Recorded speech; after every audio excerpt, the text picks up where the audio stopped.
hinder it? Well, this is the very fine line that we're walking here, because it took that public outrage to get the case to where it is today. But now here, you speak about a botched investigation. Certainly, if the public needs to have confidence in its justice systems, this was a botched investigation from the outset. I believe it's a fact that they even allowed Mr. Zimmerman to go home with his firearm. In my experience as a prosecutor and defender now, even a law enforcement officer who discharges their gun and hits nothing is going to have their gun taken from them for a little while. Just to confirm, do we know that as a fact, or is that what is in the public domain without confirmation? The only thing that I know as a fact is a police report that I read just the other day and a 911 call that I tried to decipher along the way.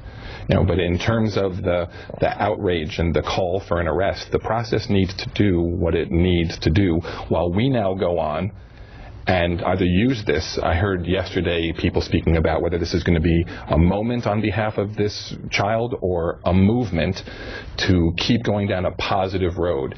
People are tired. We just seem to deal with driving while black and all the studies and educating law enforcement, and now we're talking about walking while black. And if we turn this to color on color, I don't think that's as positive an outcome as we can have than to lift up and teach about what's right and wrong about what happened here. Well, I will say the experience is probably very different in a large urban cosmopolitan center than it is in Sanford, Florida. And I will say we had firsthand experience, and we're not going to go into details, where there was, I witnessed very subtle discrimination among people who probably, if they had been called on it, would never say, oh my gosh, I'm not racist, but would say things and do things that are almost culturally ingrained. And I would guess, not being an African-American woman, I would guess that that is the headline of this story.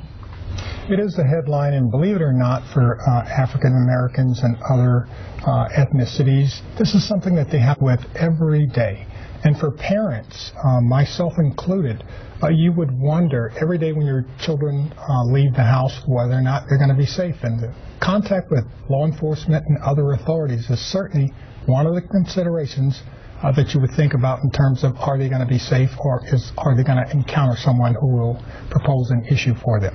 A colleague who writes for the Miami Herald this morning characterizes Sanford, Florida as this generation's Selma.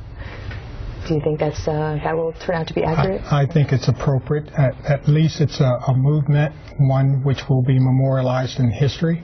I think the name Trayvon Martin will be forever remembered, as well as George Zimmerman.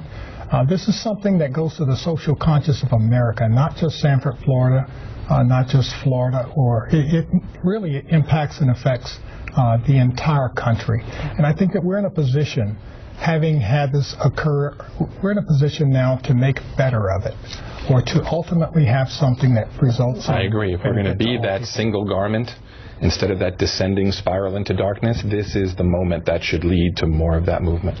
What an absolute appropriate line to end this discussion, and I thank you both for coming in this morning, and I invite you back as this goes on. Will you come back and talk with us more about that? Thanks for having us. Thanks. Certainly. Up next, one of